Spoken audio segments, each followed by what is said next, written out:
আর আমি আমার ক্ষুদ্র জীবনে অভিজ্ঞতা থেকে দেখেছি ছেড়ে দেওয়ার মধ্যে সুখ আছে আর কি।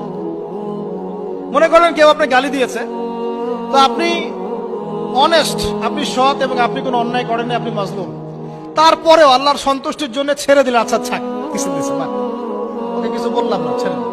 এই ছেড়ে দেওয়ার মধ্যে যে এত সুখ, এটা আপনি বুঝতে পারবেন না। এই সুখটা উপলব্ধি করেছেন স্বয়ং রাসূল সাল্লাল্লাহু আলাইহি ওয়াসাল্লাম। মক্কা বিজয়ের দিন ওই যে বহু মানুষ এসে কি বলেছিল, ভয়ে কাঁপছে যে রাসূল সাল্লাল্লাহু আলাইহি ওয়াসাল্লাম তাদেরকে আবার মৃত্যুদণ্ড দেন কিনা, আছে না?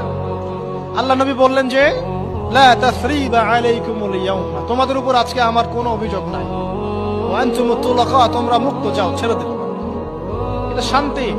ইউসুফ আলাইহিস সালামের ভাইরা কুয়াতে ফেলে দিয়েছিল না, সেখান থেকে মিশরের বাজারে, সেখান থেকে রাজপ্রাসাদে, সেখান থেকে জেলখানায়, জেলখানা থেকে রাষ্ট্র ক্ষমতায়।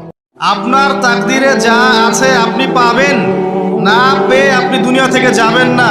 আর আপনার তাকদিরে যা নাই সারা দুনিয়ার মানুষ মিলে আপনাকে দিতে পারবেন না। এই চিন্তাটা আগে মাথার মধ্যে সেট করেন। এই চিন্তা যার মধ্যে ইনস্টল করা আছে, সে আত্মহত্যা করে না কখনো, সে হতাশ হয় না কখনো, সে ভয় পায় না, আল্লাহর পথে চলতে গিয়ে পিছু পা হয় না। আপনার তাকদিরে যা আছে আপনি পাবেন, যা নাই কোশ্চেন কালেও পাবেন না, ফুল স্টপ।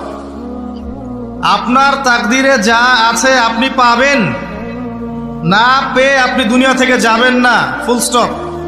আর আপনার তাকদিরে যা নাই সারা দুনিয়ার মানুষ মিলে আপনাকে দিতে পারবেন না। এই চিন্তাটা আগে মাথার মধ্যে সেট করেন।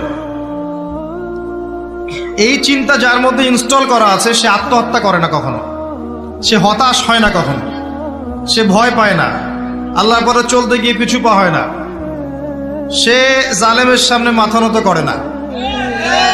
যার মাথায় এই চিন্তা আছে যে আল্লাহ